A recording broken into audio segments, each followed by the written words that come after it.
Eu, quando eu olhei esse processo, a primeira coisa que eu pude perceber é o seguinte, que o depoimento dos três agentes policiais, da Guarda Civil,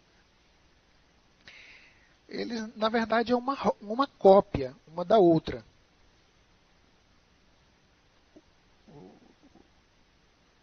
O perito, o escrivão da polícia, redigiu um termo e reproduziu esse mesmo termo 3 vezes. E eles foram e assinaram esse relato 3 vezes. Quando acontece um negócio como esse, eu fico desconfiado dessa simetria na hora do depoimento. Porque cada um de nós, na condição de ser humano, nós temos uma perspectiva diferente, nós temos uma projeção diferente dos fatos. Você assiste um jogo de futebol e narra de forma única. Então, esse relato, no meu entendimento, é inservível, porque eles não evidenciam o que de fato aconteceu. Algo mais que se agrega nessa cena que hoje nós estamos aqui a estudar é o fato de que meio-dia a corporação ela simplesmente fez pouco caso de tentar encontrar testemunhas oculares para que a gente pudesse entender o que de fato aconteceu. Porque o que é testemunha senão os olhos e o ouvido do juiz? Então, a testemunha tem esse objetivo. O que você viu? Eu vi isso. O que você escutou? Eu escutei isso. E o que a gente quer de fato entender é a situação em si. Inclusive, os policiais disseram que tinha um agente policial envolvido e ele não tinha faculdade de dizer se queria ou não vir depor. Era obrigação dele vir depor. Então, nós perdemos muito de entender o desfecho desses fatos, o começo, o meio e o fim dele, por causa da negligência da autoridade policial de se acercar de testemunhas que de fato agregasse para que a gente pudesse entender. Então, nós não temos testemunhas oculares em relação a esses fatos. O que os policiais trouxeram nada mais é do que um possível relato dele aqui, possível relato, que ele desmentiu. Já no início do processo, ele foi levado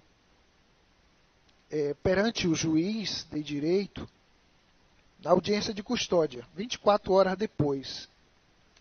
E lá na audiência de custódia, eu fui tentar entender o que ele disse para o delegado e 12 horas, 24 horas depois, o que ele disse para o juiz de direito. Normalmente, o juiz de direito ele não entra no mérito. E aqui, por descuido, ele entrou no mérito, descuido do juiz, ele entrou no mérito e disse, olha, doutor, eu estava só me defendendo. Aí, não, como assim? Ele disse lá para o delegado, eu estava atacando. Agora ele está se defendendo diante do juiz. Como é que mudou uma versão assim tão rápida, sem a orientação de um advogado, sem a orientação de nenhum parente? Então, essa conversa aí está meio furada. Essa versão está meio furada. E aí ele veio trazido aqui a juízo para explicar o que aconteceu. Aqui em juízo, aí ele já traz essa informação. Olha, eu estava apenas me defendendo. Não ataquei ninguém. Me defendi. Eu estava vendo realmente como é que ele segurava o microfone para confirmar esses fatos. Eu cheguei à conclusão de que, de fato, ele é destro. Ele não é sinistro. É destro. Então, realmente, no meu entendimento, essa lesão não foi provocada por ele, como disse os policiais. Até mesmo porque eu acho também muito complicada essa situação para nos ajudar a entender como é que a pessoa se autolesiona, um corte tão profundo com a faca dele mesmo. Difícil. Eu acho que nem que ele tivesse um facão, ele conseguiria dar um golpe nele mesmo para atingir aqui a parte posterior do braço. Eu não conseguiria entender.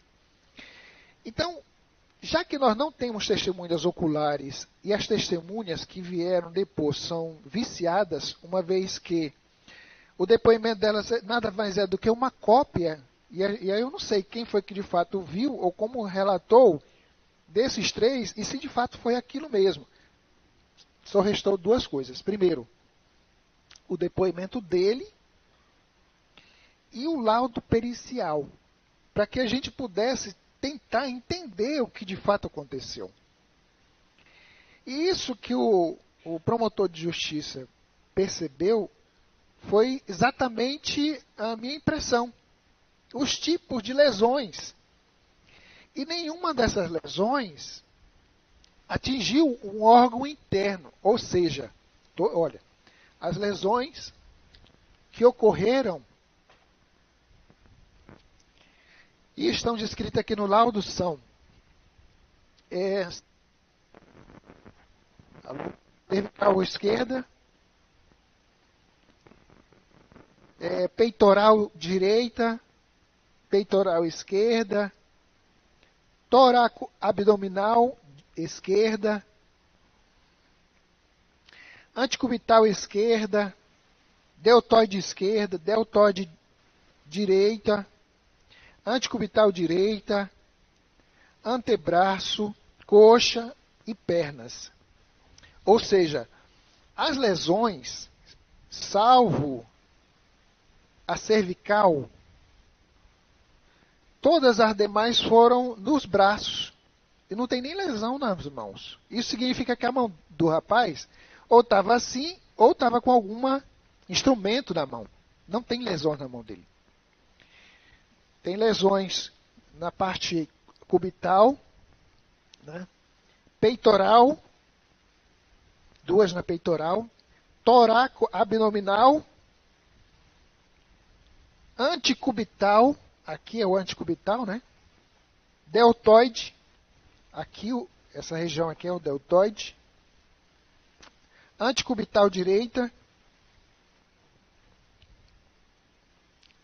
antebraço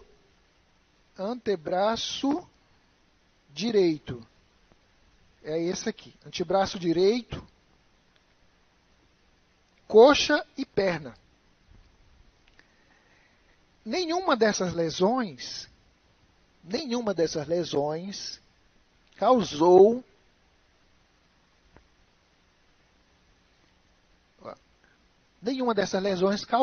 hemorragia interna, o que provocou a morte do seu Natan, segundo o que diz aqui o laudo, foi hemorragia externa. Pela natureza desses golpes, e o segundo ponto que eu tiro além das lesões, que são lesões aqui, de defesa, lesões de defesa, braço e lesões de defesa aqui. Então, se ele está fazendo isso, e a informação que foi passada pelo policial e também reforçada por ele, de que cessou a agressão, o Natan, a vítima, teria colocado o pé dele no bueiro, tropeçou e caiu. E a partir do momento que ele cai, esse aqui poderia, se tivesse ânimos necandi, insistido com as lesões até que o outro tivesse morto.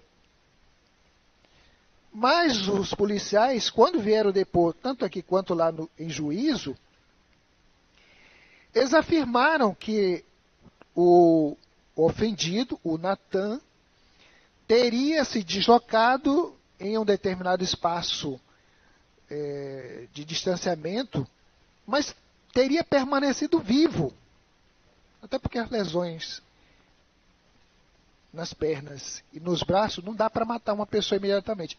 O ruim é que essas lesões, elas provocaram hemorragia externa. E aí, infelizmente, veio o óbito devido a essas hemorragias externas. Não é hemorragia interna, quer dizer, nenhum órgão do interior da cavidade aqui torácica, né, foram atingidos, permaneceram íntegros. Significa que, já que ele não penetrou, não fez com que houvesse a penetração do instrumento cortante no interior da cavidade abdominal, significa que de fato ele estava se defendendo. Enquanto a pessoa estava brandindo a faca, ele estava brandindo a dele no intuito de fazer cessar a agressão.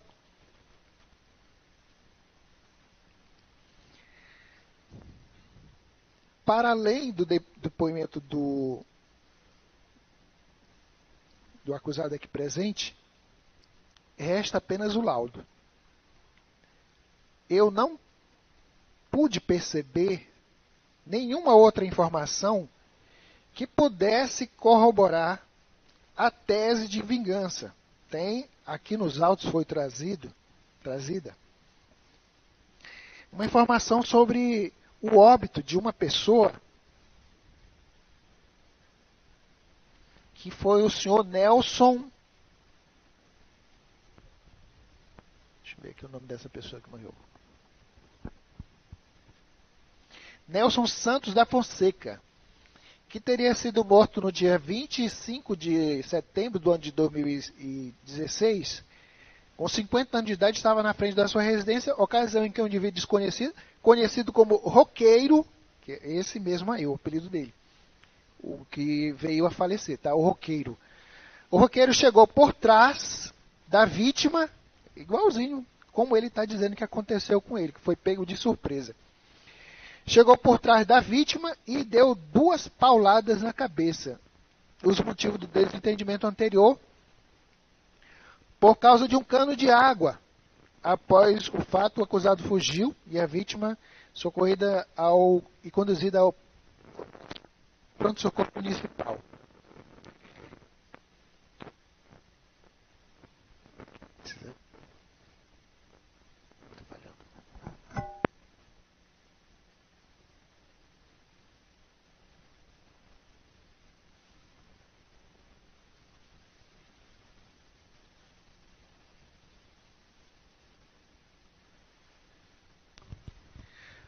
Para além do que eu já disse, eu já examinei, tem a questão dos antecedentes criminais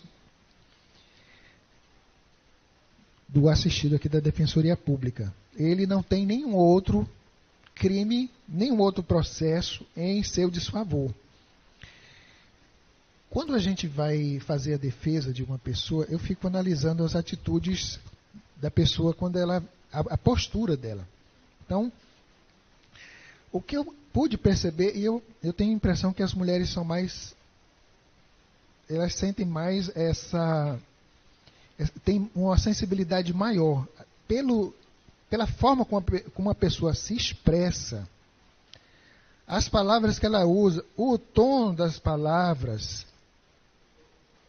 Eu me convenci de que, de fato, o acusado aqui presente, ele não tem essa índole perversa, maliciosa, maldosa, ao ponto de ter esse instinto maligno, né, de pretender subtrair sem motivos a vida de uma pessoa.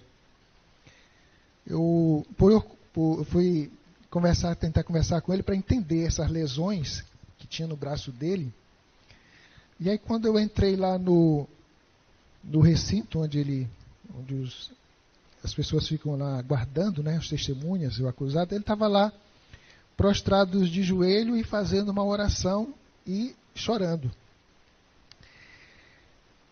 E aquela situação, aquela cena me chamou a atenção para que, de fato, a gente pôde perceber durante toda a instrução, e hoje mais especificamente, ele tentando entender pelas palavras dele, pelo tom das palavras, quem de fato é o acusado aqui presente. Muito bem. Os autos, eles, no meu entendimento, são parcos. Fraqueza de acusação, fraqueza de provas, em relação ao ânimos necandi, em relação à intenção do assistido aqui presente de subtrair a vida do outro de uma forma maliciosa. No meu entendimento, não tem provas para tanto. Numa situação como essa, de dúvidas, muitos promotores de justiça pedem a condenação da pessoa. Por isso, eu tiro assim, o chapéu para pessoas como o Dr. Gerson. Porque, no meu entendimento, se eu não tenho elementos para pedir com lastro em provas a condenação de uma pessoa, o mais justo é eu pedir absolvição. No caso, no meu entendimento, só tem a voz dele e o laudo, para que eu possa fazer a minha conclusão em relação aos fatos. Existe um brocardo jurídico que diz assim, dúbio pro réu. No meu entendimento, esse processo nem deveria estar aqui hoje para os senhores decidirem, no meu entendimento. Por quê? Por causa da fragilidade das provas. Não tem testemunhas oculares e o que os policiais falaram teria sido o que ele disse. Ou seja, ele é a única fonte de informação que a polícia usou. Ora, se ele é a única fonte de informação, ele serviu de fonte de informação para o juiz, e hoje ele também serviu fonte de informação para os senhores. Do mesmo jeito como ele serviu de fonte de informação para o policial. E assim como o policial perguntou para ele, e ele respondeu, o juiz pode perguntar, porque dá o mesmo efeito. E a senhora e o senhor pode perguntar, dá o mesmo efeito. Então, o que restou aí? Apenas ele, porque o depoimento dos policiais foram abstraídos, segundo os policiais, dele. Tudo que o promotor de justiça sabe foi extraído dele. Por quê? Essa testemunha ocular, esse policial militar, paisano, que teria estado na cena do crime, se recusou a vir depor. O que eu acho que isso de fato não existiu. Tá? Essa cena não existiu. Então, o único elemento de prova que nós temos é ele, que serviu, segundo os policiais, o depoimento dele serviu de lastro para os policiais o acusarem. E aí, depois ele vem conversar com o juiz e ratifica, doutor, eu sou o autor das lesões, mas o contexto das lesões são diferentes. Vai o promotor e pergunta, vai eu e pergunta, e vai o senhor e a senhora e pergunta. A fonte de informação que nós temos, unicamente, é o depoimento dele. Para além do depoimento dele, não tem nenhum.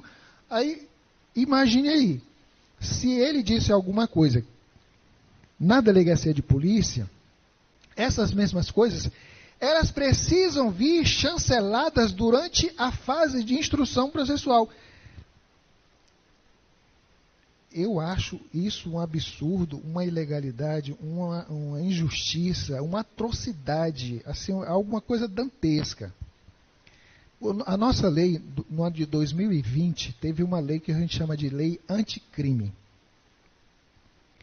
Essa lei anticrime, ela cria a figura de um juiz, que a gente chama de juiz de garantias.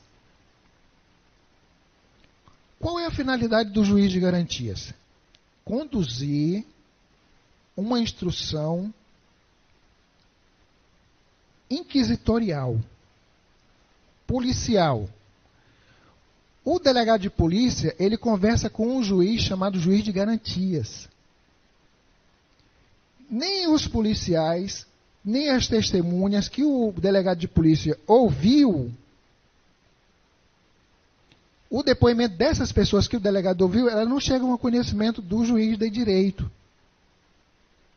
Somente o juiz de garantias tem conhecimento do que o policial falou e as testemunhas que foram ouvidas pelo delegado de polícia.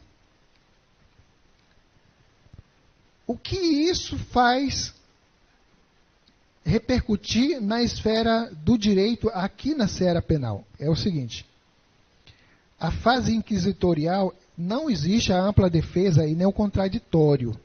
Não tem advogado, ele aqui não faz requerimentos para o delegado de polícia e o que ele diz normalmente não é atendido. Essas informações, a lei chama de informações processuais. Essas informações que o delegado produz fica restrito ao conhecimento do juiz de garantias. Aqui, no Poder Judiciário, atua um outro juiz, que é o juiz da causa. Aí, no caso aqui, o doutor Edmar. O doutor Edmar não deveria tomar conhecimento de nada do que foi colhido no inquérito policial. Assim como em todas as outras varas, vai ser desse jeito. O juiz não toma conhecimento do que está no inquérito. Mas o Supremo Tribunal Federal disse, não, o júri é diferente. O Tribunal do Júri, que é isso aqui, vocês podem ter acesso ao inquérito.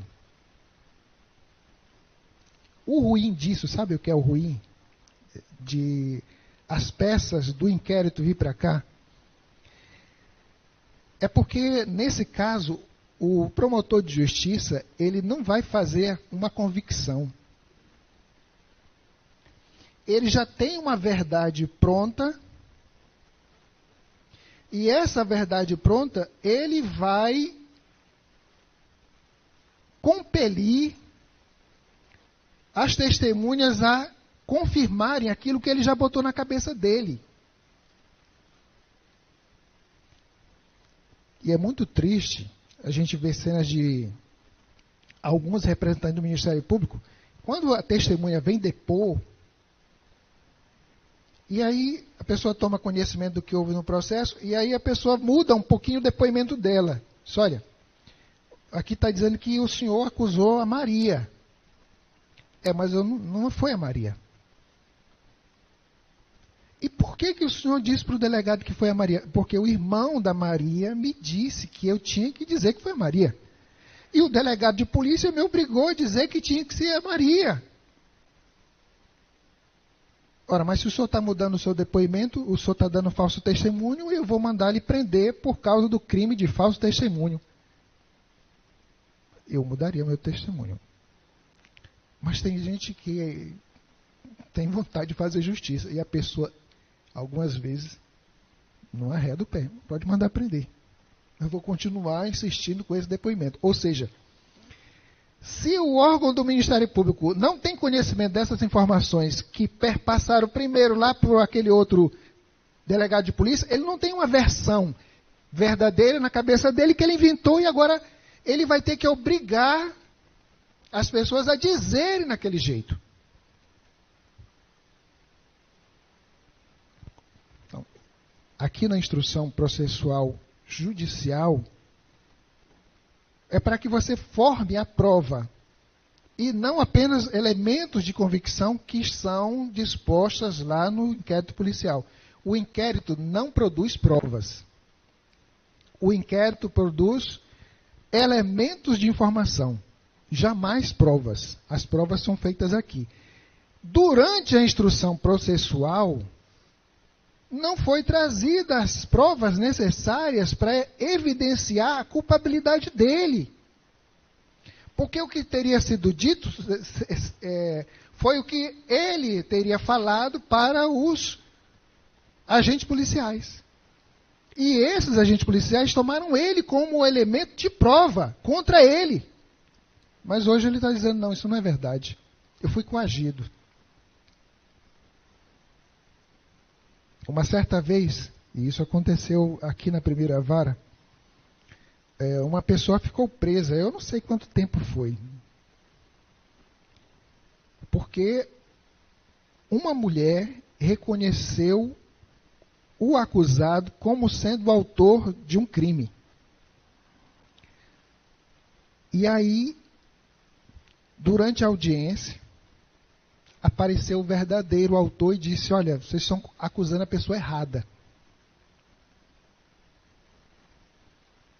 E aí, pessoal tirou a pulseira de prata do inocente, que a mulher estava acusando, e passou lá para o outro rapaz, que entrou na cena. Uma loucura um negócio desse. E ele foi condenado. Que a mulher já não reconheceu mais esse, que ela tinha reconhecido na delegacia. E perguntou, mas por que você reconheceu ele? É pressão lá na delegacia de policial. Mas e esse outro? Não, eu reconheço esse outro. E esse aqui? Não, eu já não reconheço mais. Quando é que vai acabar essa situação de pressão e de opressão na justiça, na polícia? No meu entendimento, só vai acabar isso quando os depoimentos forem como aqui na justiça, gravado. Quando o pessoal gravar lá na polícia, aí a gente vai sentir o que de fato as pessoas disseram. Porque aqui, olha, por exemplo, o juiz diz assim, olha, mas você disse que... Doutor, eu disse que fui eu, mas eu não disse que eu estava me vingando. Ah, tá, tudo bem, entendeu? Dá para repetir, mas lá na delegacia de polícia é um negócio assim complicado. Já deveria ser filmado esse negócio da delegacia de polícia, mas não é filmado, é sempre digitado. E tem tecnologia e recurso para fazer assim. Bom, eu acho que eu já falei o suficiente. Eu encontrei assim muito poucos elementos para eu poder me parar para dizer, olha, está errado isso daqui, mas não tem prova, só tem o depoimento dele e o laudo. Aí eu queria contestar, mas eu não sei como eu vou contestar. Eu já passei aqui já uns 30 minutos, 40 minutos falando com as senhoras e os senhores. Mas, de fato, o que temos é só o depoimento dele e o laudo pericial. Apenas isso. Eu vou acompanhar o entendimento do Ministério Público. E agora os senhores e as senhoras vão votar. Primeiro voto com relação à materialidade, sim. Segundo voto com relação à autoria, sim. Terceiro voto, o jurado absolve, sim. Se não, se os senhores votarem não, no terceiro, ele sai condenado em crime de homicídio. Porque, segundo consta na peça da denúncia, teria ocorrido homicídio simples. Tá? Primeiro voto, sim, materialidade. Segundo voto, sim, autoria. Terceiro voto, o jurado absolve, sim. É a minha manifestação. Doutor?